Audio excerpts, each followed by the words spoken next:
coaches and athletes have influence. And the never-changing message within the Fellowship of Christian Athletes is the gospel of Jesus Christ, his love for humanity, and our responsibility to let others know about him. FCA is experiencing growth like we've never seen before. The influence that you're having on these kids and these athletes and coaches. And they're going to affect the community for generations. We're going to the ball fields. We're going to the courts. And that's what's so powerful about the FCA. We go to where the coaches and athletes are.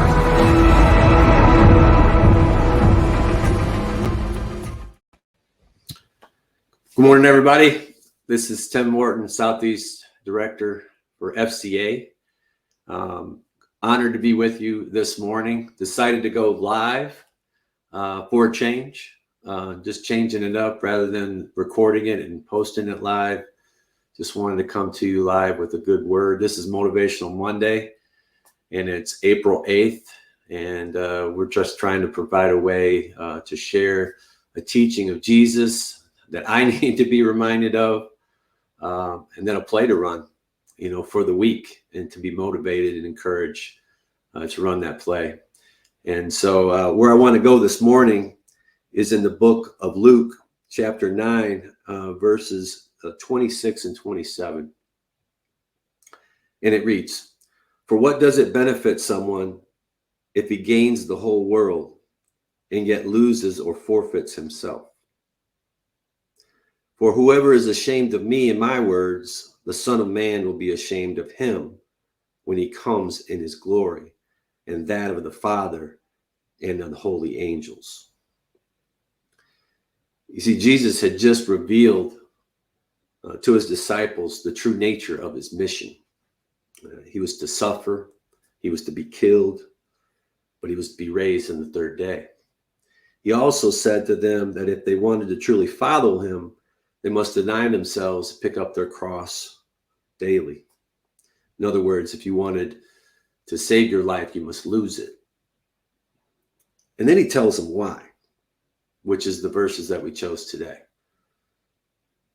Because what does it benefit someone if he gains the whole world and yet loses or forfeits himself?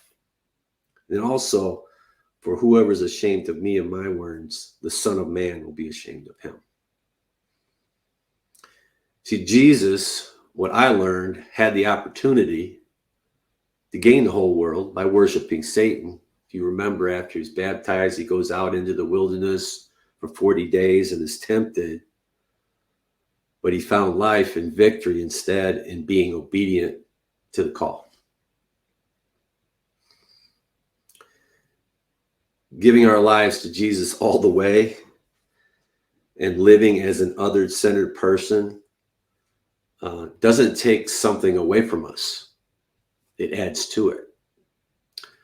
I was on a call this morning with a good friend, and we were talking about divine disruptions and how sometimes life will create, or God will create, these divine interruptions. We have this opportunity to respond to it the way that he would and meet a need. And sometimes it's inconvenient. Sometimes we have to use our resources. Sometimes we need to be there for someone when we got something else planned. But when we do that and we choose to be obedient, the Lord smiles. The Lord may bless it later. And it adds to our life. It doesn't take away from it.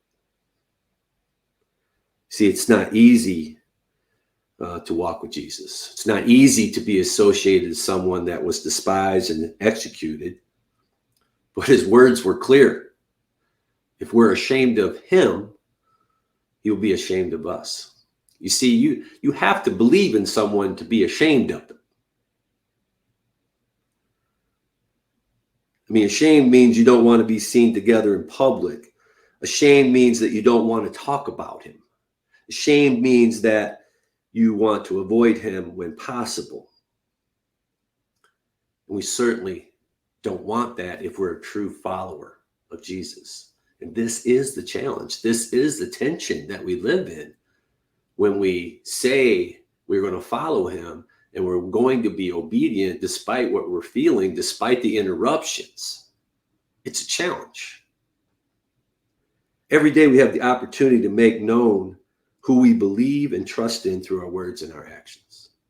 It's either going to be ourselves, pursuing the things of the world, or it's going to be Jesus, pursuing things that he would pursue, which means being other-centered. It means it can't be about us. It has to be about others. It has to be about meeting needs.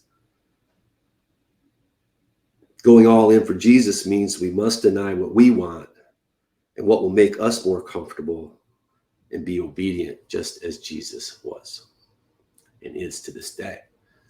So my challenge question to you is, how are you going to choose to die to yourself today for Jesus' sake? I'll read that one more time because I need to hear it. How are you going to choose to die to yourself today for Jesus' sake? I pray this has been a blessing to you. I pray when this challenge rises up in your daily walk that you meet it with the obedience of Jesus and have victory in that. In Jesus' name. God bless.